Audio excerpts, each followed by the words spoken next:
Herkese merhaba. Ayşem'le Ne İzlediğin yeni bölümüne hepiniz hoş geldiniz. Hoş geldiniz. Nasılsın Nevra Ayşem Savaşçı? İyiyim Orçun Yücel. Siz nasılsınız? Çok iyiyim, çok mutluyum ama umutlarım biraz hayal kırıklığına uğradı. Evet. Görüşlerinizi alabilir miyiz? Ne izledik? Bakalım ne izledik? Valla 15 20 20 sene sene sonra. 20 sene sonra çekilen bir filmden ilk tadı alamadım. Ha. Biraz ya aldığım, güldüğüm yerler vardı, eğlendiğim yerler vardı ama ilki gibi kült bir şey olmadı yani. Tabii üzerinden 20 sene geçmiş. Evet, 20 sene geçtikten sonraki o şey bağlamları, işte bir şey söylüyor alışkanlıkla, İK hemen yalnız onu öyle telaffuz etmiyoruz deyip tamam öyle demiyor muyuz? Peki başka bir türlü diyeyim falan. Kadının o hüküm sürdüğü dünyadan aşağı çekilmesi biraz beni şey yaptı. Ya üzdü. Üzdü. Üzdü. Esprisi bulunabilirdi oranın ya. Ya bence o şekilde devam edebilirdi ama zaten bütün basın kadına şey olarak yansıttığı için şeytan, canavar, işte şey falan filan dediği için o yüzden de biraz şey değil. Sana nasıl geldi? Şeytan Marka Giyer 2 konuşuyorduk. İzledik. Ben Evet. ilkini yani şey düşündüm. O ilkine o kadar tadın damağımda kalmış ki. Gerçi 20 sene önceki Ayşem'den bahsediyoruz. Evet tabii Sen canım. de değişiyorsun. Aynen.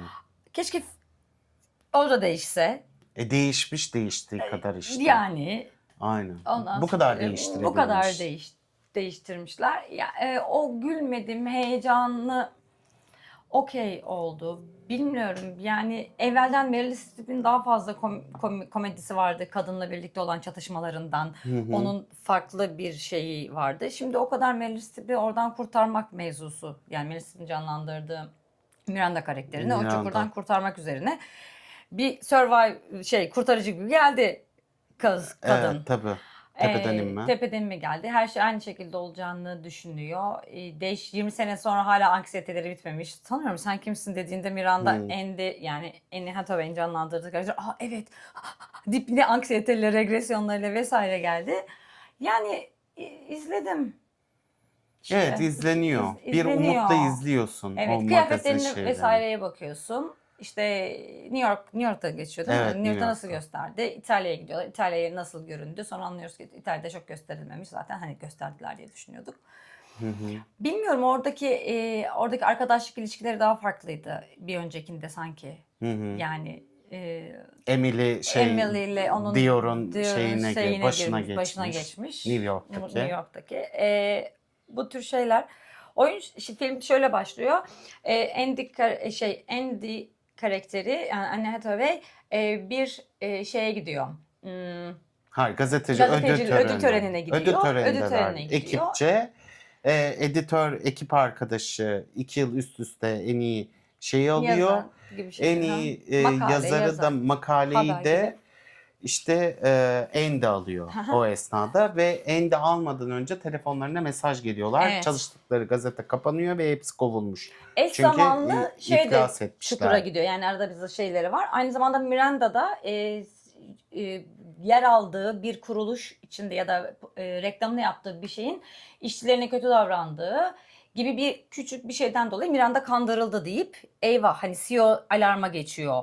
Miranda nasıl böyle bir şey yapar? Açılışına gittikleri için Runway dergisinin açılışına. Miranda da başka bir partisine gittiğinde çalıştığı iş ortaklığı kurduğu birinin aslında Miranda'ya kendini yanlış tanıttığını ve Miranda'nın da bu şeye düştüğünü, bu çukura düştüğünü görüyoruz. Evet. Eş zamanlı bu şekilde devam ediyor. İkisinin de haberleri sosyal medyada aynı anda gidiyor. Ve aynı anda giderken Miranda'yı herkes geriyor ve deli gibi şey yapıyorlar. Andy'yi de işte yükseltiyorlar sosyal medyada. Biri linçlenirken biri övgü dolu bir şeye tanıklık oluyor. Sonra Andy evinde bilgisayarda bakarken hani ben ne yapacağım, nasıl bir yol izleyeceğim, benim bütün ekip arkadaşlarım işsiz kaldı, hepsine iş bulmam lazım falan gibi bir yerde şey yaparken Miranda'nın nasıl linçlendiğini ve nasıl artık bu piyasadan silinmesi gerektiğine dair sosyal medyada yazılar okuyor. O esnada CEO'nun oğlu Andy'nin haberini görüp bizi bu kurtarabilir. Bizim içerik yazılımlarımızı bu düzenleyebilir ve bizi kurtarabilir ve Runway'de artık dijitale geçmiş oluyor. Basılı dergiden vazgeçmiş oluyorlar. Bu esnada da Andy'yi Aha. arıyorlar. CEO Andy arıyor, diyor ki böyle böyle bir teklifim var, işte böyle böyle yapar mısın, ekibi sen belirle, her Hı. şeyi sen belirle diyor. Ay Andy çok büyük bir veriyor. şokla tabii ki de kabul ederim diyor. Sonra ekibine gidiyor, diyor ki işte bana böyle bir iş teklifi edildi, 2 katı maaşla artı size de e, iş çıkartacağım buradan diyor. Sonra Runway'e gidiyor ve Miranda ile karşılaşıyorlar. Ve oradaki şeyde masada çok ilginç. Hani artık ne kadar etik olabiliriz ki? Hani parayla başkalarını Evet. para için kendilerini satmak üzerinden biz nasıl yapabiliriz ki deyip orada da onlar okey diyor deniyor yani. Hani bu Yani çünkü düzende parasızlar parasızlar 2 katı para ve kazanacaklar. moda sektörü okey diyor. Sonra şey geliyor. Andy Miranda'nın ofisine giriyor. Miranda'ya şey işte anlatmaya başlıyor. Ay çok sevindim, işte beni şey yaptım ama Michael sen de mi buradasın? Nigel. İşte çok iyiydi falan filan. Miranda bir anda şöyle oluyor. Bu kim? Ve orada Endi'nin eli ayağı titriyor. Regresyon oluyor. Deyip oturduğu yerden kalkıyor, hazır ola geçiyor. Aynen. Otururken böyle rahat rahat sanki aynı statüdeymişiz gibi misin yani. Duyunca hazır ola Sen geçiyor. kimsin falan filan, işte bu kim falan, Emily diyor. Senin asistanındı diyor işte kaç yüzyıl önce. Bu da Andy diyor, Emily olduğu zaman diyor. Ha öyle mi falan filan diyor böyle. Emily'yi Miranda da hatırlıyorum ama hiç seni yok. hatırlamıyorum. Evet. Sonra diyor ki niye geldim falan, işte diyor böyle böyle beni hani Yazı şeylerine, işlerinin başına aldılar falan. Nasıl yani, bana sormadan mı falan deyip CEO'yu arıyor. Pardon, başka biri, o yazı işleri müdürü olanı arıyor. Diyor ki senin artık çıkışını vermek zorundayız. İşte İK ile görüşebilirsin diyor. Mutlu musun, birini kovdun diyor. Gene bir vicdanına oynama. Yok yok, şöyle parasızdı, şu kadar Aynen. yeni doğum yap, bir şeylere ihtiyacı vardı. Çünkü CEO tarafından yukarıdan gönderildiği için. Direkt. Ve Miranda şöyle bir şey bekliyor. Artık CEO'nun onu bir üst kademeye geçirmesini bekliyor. Onların derginin bağlı olduğu yayın grubu üzerinden ya da şirket üzerinden artık onun terfisini açıklayacaklarını tam düşünürken bu patlak veriyor yani. Evet, İtibar adam da onu zedelenmesi oluyor. söylüyor falan filan. Sonra bunlar böyle şey yapıyor. Sonra Miranda'ya, Andy'ye şey bir oda gösteriyorlar. Böyle ardiye gibi. Gene Miranda kendi çapında mobbingini uyguluyor yani. Aynen. Sonra Andy çok böyle ciddi yazılar yazmaya başlıyor. İşte dergiye çok zıt ama çok okunmayan ama entelektüel kısmının ya da takip edenlerin bir dikkatini Yazı çeken dedi şu bir şekilde yazı. oluyor. İşte Miranda'nın nasıl tuzağa düştüğünü ve bu noktada nasıl sorumluluk alıp bunu düzeltmek için bir özür mabında. Miranda özür mü diliyor falan. Bu belli bir çevrede oluyor. Ve Miranda da sürekli bu kadar tıklanmış, şu kadar tıklanmış. Merak etme Evet. diyor, sen zaten devam edemeyeceksin diyor Andy'ye. Başaramayacaksın Ben de bunu seni diyor. güzelce kovacağım zaten diyor. Sonra bu esnada işte en büyük marka destek veren, sponsor olan Dior'a gidiyorlar. Dior'a giderken de Emily'yi görüyorlar ve Emily bu Andy'yi görünce şoka giriyor. Ne falan, sizin üçünüzün bir arada Biraz ne ne işi işiniz var? Emily işte bu bizim için şey yapıldı. Miranda böyle pısırık olmuş. Daha çok evet diyen, yeni janraya ya da yeni insan haklarına biraz daha saygılı olan, çok eskisi gibi bu kadar demeyen ya da insanları aşağılamayan bir taraftan. Çünkü İK ile başları belaya girmiş şirket Evet. içerisinde de. Dior'da çalışan Emily'nin de şöyle bir durumu var. Dior en fazla reklam veren, Ana açılışları sponsoru. yaptıklarında ana sponsoru. Ne yapacağız diye bir şey düşünüyorlar Nigel'la birlikte. Her şeye evet diyeceğiz diyor. Şimdi onlar benden bedava reklam isteyecekler, bir şey vesaire ve gerçekten sayfa anlaşması yapıyorlar. O ara Andy kendi içerisinde orta neden sonuç ilişkisi bir avukat gibi şey yaparken Andy'yi hiç konuşturmuyorlar. Ne oldu şimdi, ben niye burada vardım? Yani neden burada Buradaydım oldum gibi falan. söyleniyor. Böyle bunları konuşuyorlar. Ondan sonra bu işte tatlıya bağlıyorlar falan. Sonra Andy'yi metroyla Gönderiyor. gönderiyor Miranda. Sen bence metroya bin, arabaya binme falan filan gibi böyle bir şey yapıyorlar. Ondan sonrasında da işte aslında olaylar başlıyor. Yani dergi toplantısı yaparlarken artık Miranda ağzına gelen her şeyi söyleyemiyor. Çünkü yanındaki birinci asistan sürekli uyarıyor onu. Böyle söyleyemezsin, öyle söyleyemez miyim tamam o zaman böyle söylemeye Ha, çalışayım body shaming falan. mi yapıyorum? Body Ötekileştirme shaming, dilimi hani işte vesaire deyip. ötekileştirme mi, ırkçılık mı, body shaming mi, her şeyi böyle birinci asistan tartıyor ve birinci asistanın doğrultusunda ilerliyor film. Bir Ve ara Miranda sürekli böyle kasılıyor. Ha, onu da mı söyleyemiyoruz falan diye. Aha. Peki siz ne düşündünüz falan diye böyle inanılmaz şey bir yerden. Tam Andy kendi yazısının başarısından bahsedeceği zaman duruyor, diyor ki kaç tıklanma, bu toplantımı mı böldün ya diyor. Önce sen bir tıklanmalarını arttır. Ondan sonra neyse daha önemli konularımız var. Diyor ki Rodeo Papillon hakkında ne düşünüyorsun? Papyoncu geldi Rodeo, sen de o kadar şeysin ki Papyon hakkında konuşabilir miyiz? Kaç sayfa Aynen. olacağını. Emine böyle. Herkes şok zaten. Yani filmde bana Miranda'nın o gücünün kaybetmesi, o ağırlığı, o insanlara posta koyma, markalara posta koyma, hani ben çok önemliyim şeyi gitmesi Hı hı. biraz beni böyle yıktı aslında. Yani onun devam etmesini isterdim bu çağa rağmen. O eski dilini sürdürmesini isterdim ve oradaki çatışmalar bence bizi çok Daha beslerdi komik ve olurdu değil daha mi? komik bir yere Çünkü götürürdü A demeden yani. neyin şimdi İK'daki o kadın, İK tarafından görevlendirilen birinci Birinci asistanı hasta. onun ne diyeceğini biliyor. Diyor. Abi bir Miranda görürsün, Aha, konuşsun. O öyle değil deyip düzeltsin. Hani biz de bir şey öğrenelim. bir neden sonuç İlişki ilişkisini kur. görelim yani. Çok Hani hafif hiç. geçilmiş bu. Evet yani tamam anlatıyor film hani yeni yüzyılda. Mesela gidiyor şeye hiç herkesin ayağına gidiyor kadın. Kadın röportaj yapmak istediği bir tane zengin bir Şey var. önemli bir Sasha kadın var. diye bir. Sasha.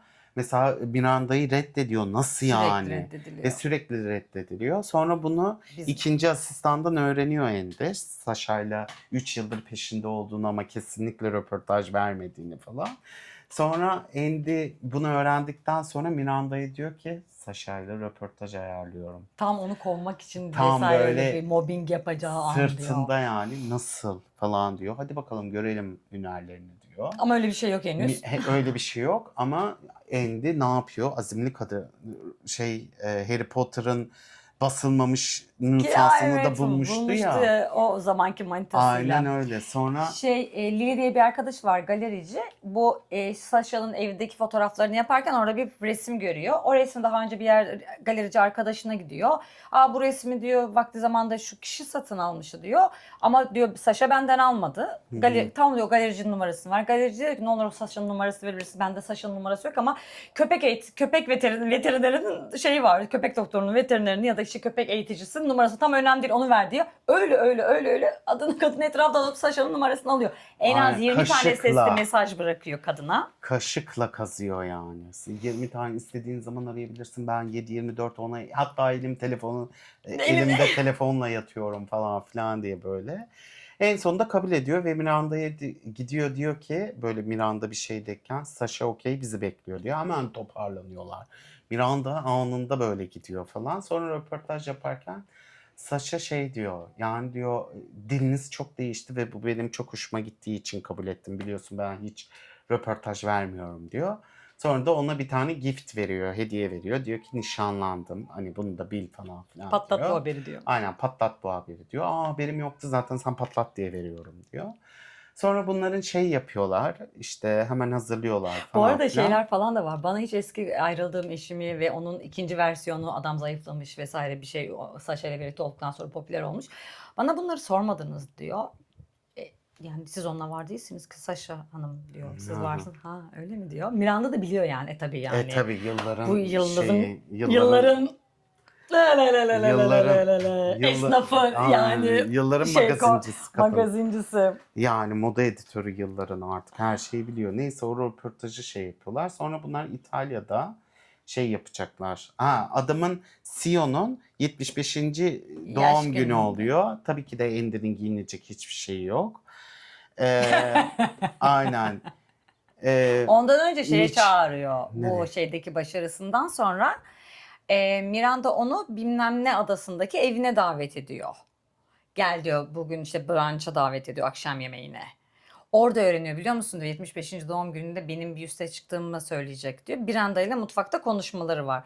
O ara ben bu elbiseyi giyebilir miyim diyor. Ama orada diyor hani sessiz kalitenin, sessiz zenginliğin göstermesi gibi bir elbise tanımı. Orada renkli elbise alıp üstüne döküyor ya salça. Keltoşumuzda canımız ciğerimiz kıyamıyor ona, diyor ki Nigel işte tabii ki de giy ama sakın lekesiz ver falan. Eskiden öyle bir dertleri yoktu bu arada. Yani istediklerini hiç şekilde giyebiliyorlardı ve leke meke umurlarında değildi. Ama şu anda yeni şeyde öyle bir şey var. Aşırı bütçeler kısılmış.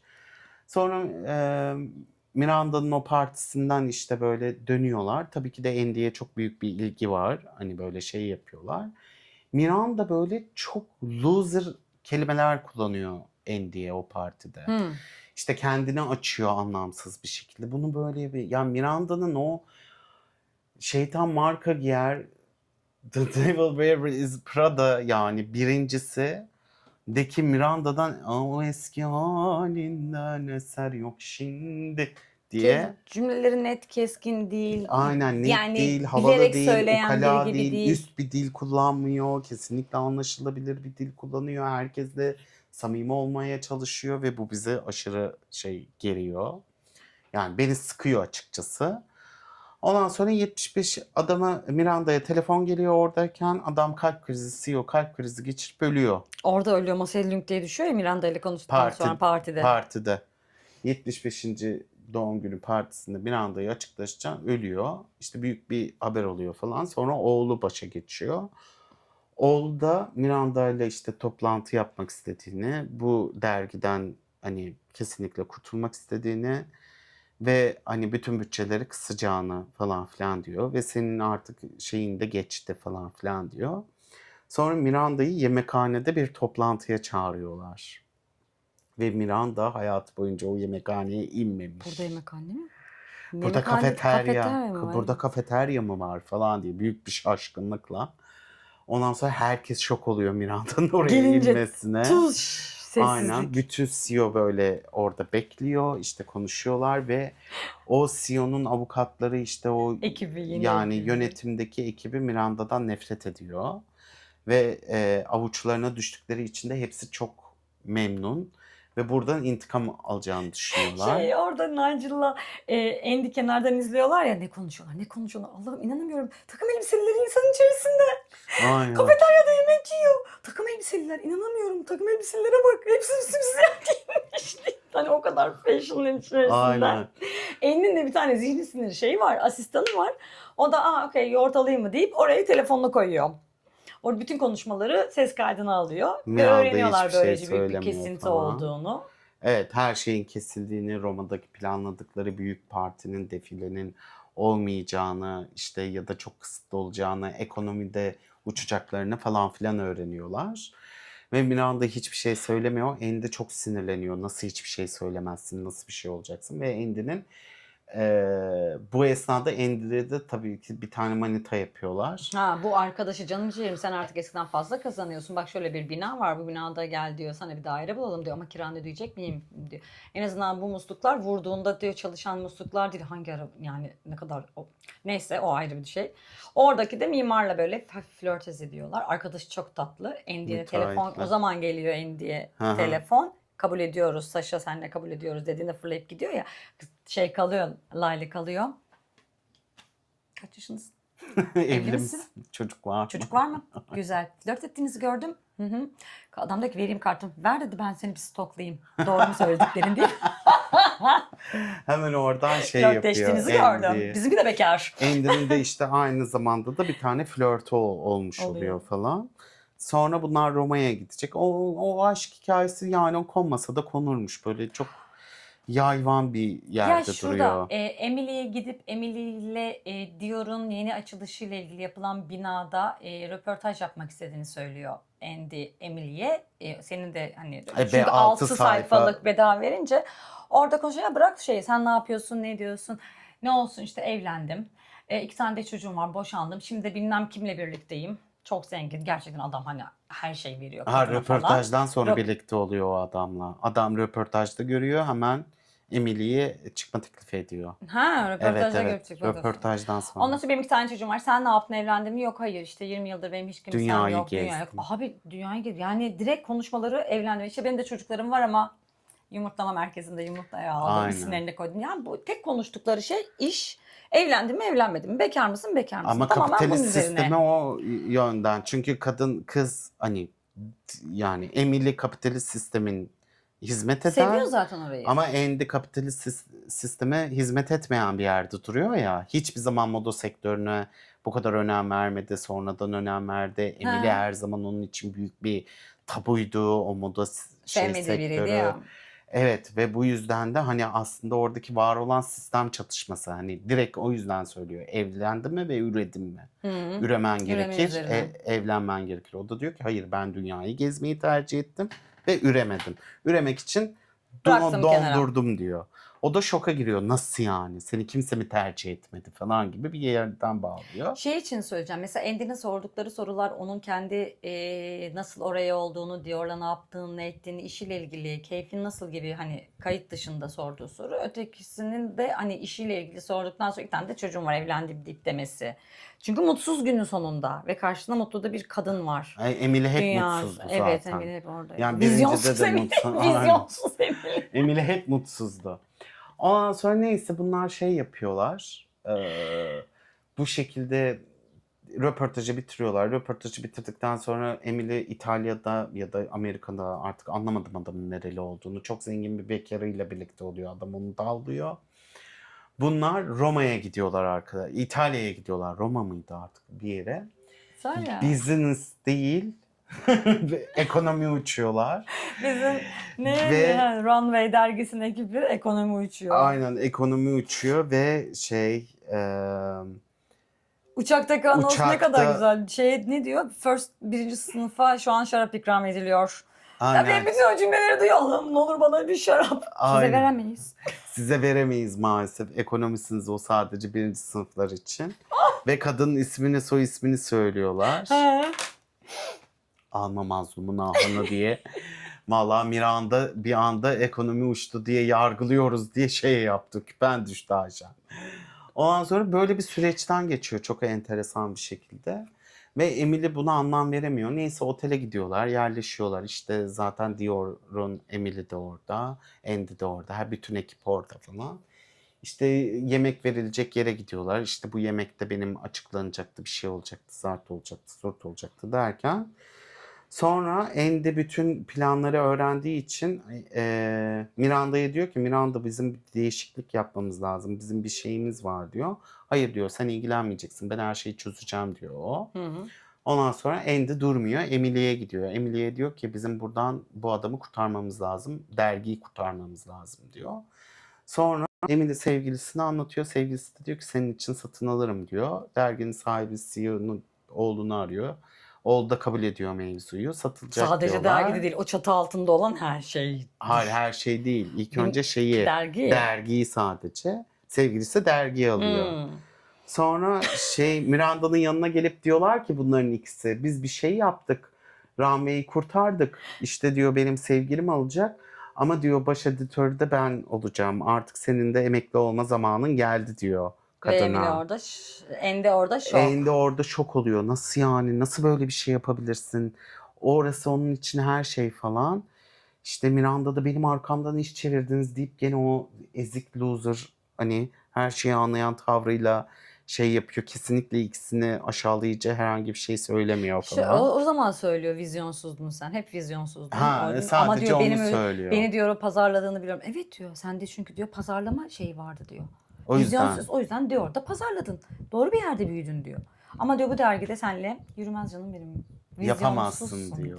O, O da iyice ona hırslanıyor. hırslanıyor falan filan. Sonra derginin İnanılmazlar. satıldıktan sonra derginin ilk kapağında kimi yapalım falan diye konuştukları var ya masada. Daha satılmıyor. Satılmadan Daha satılmıyor ama satılacak. satılacak. Kabul etti adam. İşte protokol imzalanması Avukatlarla gerekiyor. görüşülüyor. Ondan sonra bunlar toplantı yapıyor. Dergide kimin şey olması lazım? Tabii ki de benim falan diyor. Kendini kapak olarak ilan edecek yani şey yaparken. Kapağı beni koyun. Ondan sonra çok iyi fikir falan filan diyorlar. Sonra Andy tabii durmuyor. Bundan da rahatsız oluyor.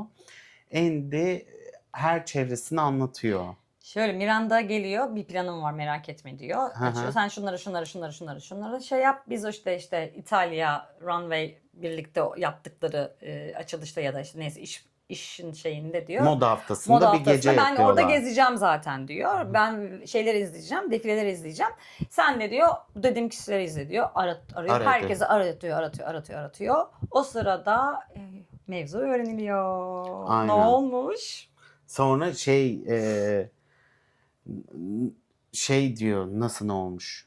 Tam başkasına satıldı. Ha, satılmadı daha. Aa, Dur. dur. İşte Miranda bu kadar şey yapıyor, hallediyor. Bir konuşma esnasında bir konuşma yapacak artık. Runway'in açılış konuşmasını yapacak. Lady Gaga bu arada çıkıyor sahneye. Lady Gaga'nın kulisine gidiyor. Diyor ki Lady iyi ki geldin falan. Diyor ki sen benden nefret edersin. Nasıl yani beni çağırdın buraya diyor. Aa, sana kim öyle söyledi falan filan diyor. Hiç de öyle bir şey yok diyor. İşte madem nefret ediyorum neden burayı kabul ettin diyor. Çünkü Nigel bir daha buraya kapak olamazsın dedi diye. O yüzden geldim diyor. Ondan sonra beni tehditle buraya getirdiniz. Aa, hiç de öyle şeyler yapmayız, tamam canım, iyi sahneler diyor, gidiyor. Bu arada Gücü filmin alınca müziklerini lafta de sokuyor Lady yani. Gaga yapmış. Ondan sonra neyse Lady Gaga açılış yapıyor. Konuşma yapacak işte. Konuşma yaparken gitmesi gerekiyor. Acil telefon geliyor. Benim gitmem lazım diyor. Andy de diyor ki bu açılışı Nigel yapsın diyor. O da diyor ki yapabilir mi? İstemez ki o diyor. Hayır diyor, ister diyor. Sen hiç bu zamana kadar sordun mu diyor. Yani senelerdir benim yanımda illaki bir belli ederdi diyor. Hayır diyor, hiç farkına bile vermedin. Nigel'a gidiyor. Nigel diyor ki hayır ben yapamam falan filan, yalandan, bıyık altından. Ondan sonra diyor ki hayır bunu yapmak zorundasın diyor. Çok seviniyor. Açılış konuşmasını o yaparken şimdi Emile, sevgilisi ve Sion'un oğlu toplantı yapıyorlar. Artık protokolü imzalayacaklar.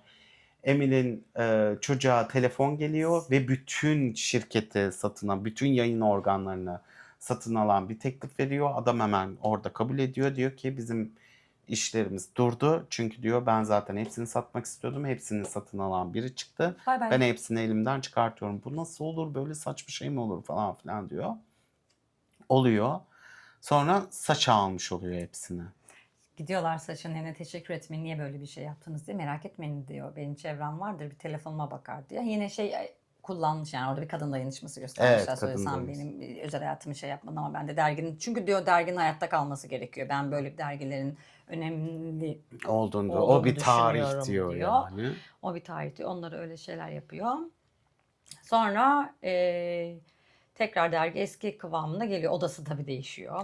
Odaları Andy'nin, değişiyor. Miranda'nın odası, Miranda, gecenin bir yarısı. Yanında Nigel'ın odası. Onun yanında da Andy'nin odası. diye devam ediyor. Sonra bizim Miranda'mız, pardon, Emily Andy ile konuşmak istiyor. Hı. Senle yapalım. O adamdan ayrılmış. Bıraktım diyor. Ama diyor benim hayatımda beni kavrayacak, tutacak bir insan yoktu gibi bir şey söylüyor. Andy diyor ki sen kendin varsın diyor.